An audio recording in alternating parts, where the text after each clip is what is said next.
Hey guys, Scott here. Quick look at all the changes we're going to be getting on the live servers with Dracula coming from the PTB. A couple of these changes were honestly pretty great. It's a pretty small patch, not too much to talk about here, but I did want to go over it just so we're all aware of what we're getting when they actually launch it on the 27th of August.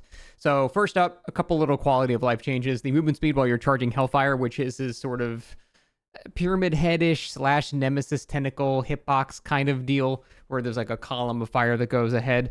You're going to be moving a bit faster now, not too much faster, but you're still going to be feeling the difference from the PTB. It's going to feel a lot nicer. I feel like a lot of these changes are things that just feel a lot better.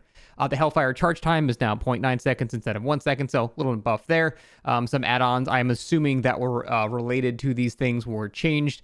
Typically, whenever they do quality of life stuff like that, they tone down the add-ons. They basically give you some of the add-ons as part of the base kit rather than just making you use these to make the killer feel good. So that's typically what they mean when they say add-on changes. They're usually nerfs because they made the base kit stronger. So next, we have the movement speed in wolf form. This was, I think, the major issue with the killer. The wolf form felt really underwhelming to most people.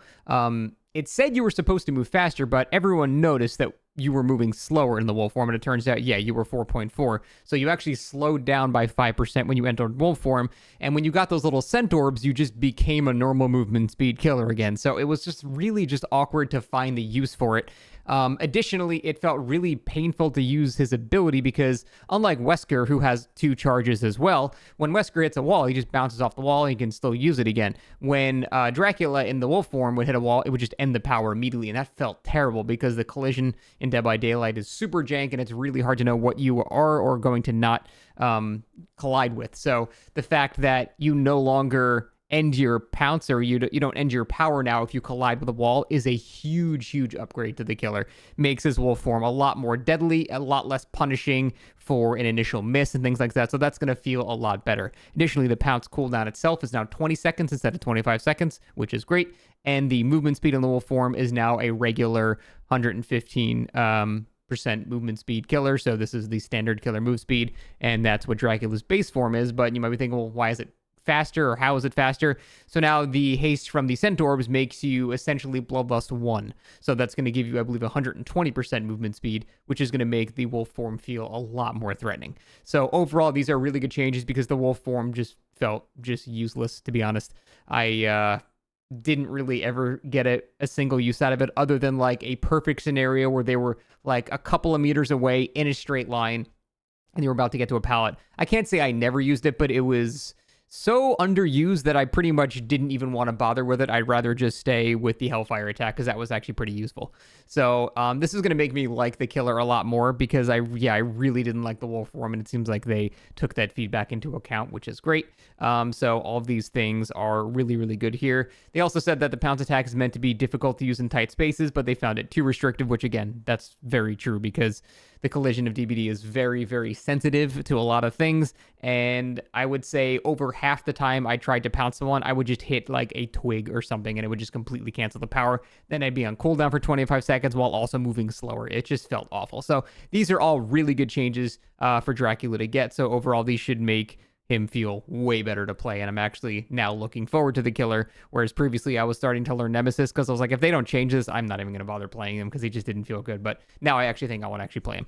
So all these are great changes.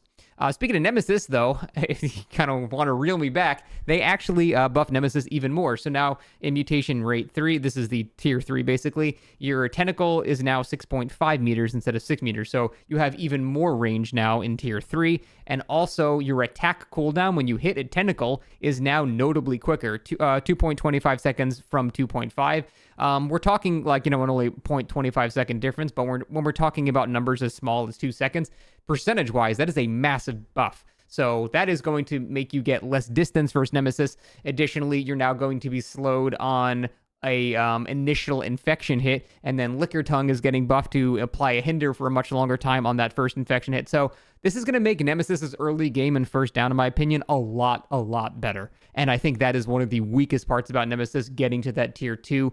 He sort of struggles in the early game like Myers, so he's really forced to rely on things like Corrupt Intervention and things that will get you into that tier 2 as quickly as possible. Because then once you have tier 2, being able to break pallets is an incredibly strong power. So We want to get out of tier 1 as quickly as possible, and these things are going to make that a lot better between the hinder change, the Liquor Tongue add-on change, and now this just flat-out cooldown reduction change. It's going to feel really, really nice. This is actually faster cooldown than a regular attack now, so it will incentivize you to hit people point blank, although that can be pretty hard to do with Nemesis' tentacle, as I've learned trying to learn this killer. Hitting someone that's right in your face and spinning around you with the tentacle is actually pretty difficult. Even if you try to drag it, it's still kind of hard. You have to like back up a bit and then aim it. So, but if you do that, if you take the additional risk of that, you will be rewarded with a shorter cooldown. So I could see that being really nice. So great changes for Nemesis. Nemesis will feel a lot better.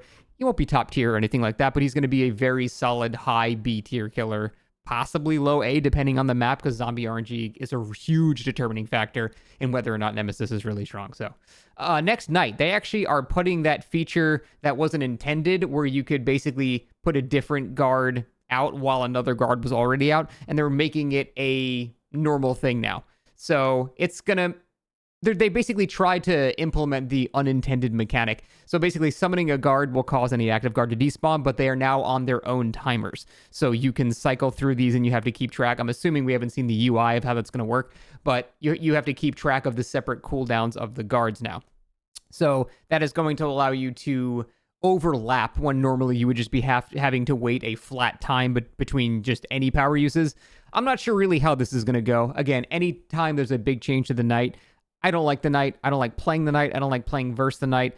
I will just simply say my opinion is not educated enough on the Knight to know whether or not this is going to be a good change. So I'll let you guys in the comments tell me that, because frankly, I try to forget Knight exists because he's pretty much always been miserable in my opinion. I'll just leave it at that. I'm not going to talk about things I don't know about. I don't like doing that. Next, Human Greed. They just changed one little aspect of this perk. This is the perk that allows you to actually close chests in addition to the other effects, and they just made the cooldown for closing chests halved. So, I mean, that's whatever. Closing chests is kind of annoying, though, because you have to go to the chest and then actually do a progress bar and then actually have it happen. So, I don't know how useful that perk is going to be. It's a funny concept, and I like the idea of it. But unless the chest is sort of on the way to where you're going, having to go out of the way to kick a chest in hopes you get more perk value from that is, I don't know. I still don't think a perk is going to be that great, but it's funny at the very least.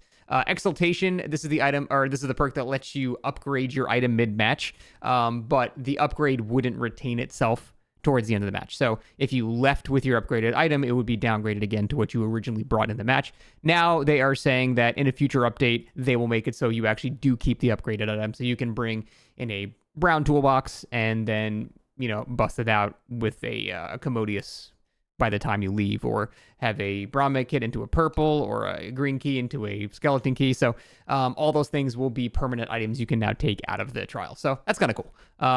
Other than that, though, seems pretty good. I'm most excited about the Dracula changes, but I'm also really looking forward to testing Nemesis too. So overall, I think these are really good. I have no major complaints. That's it. Thanks for watching.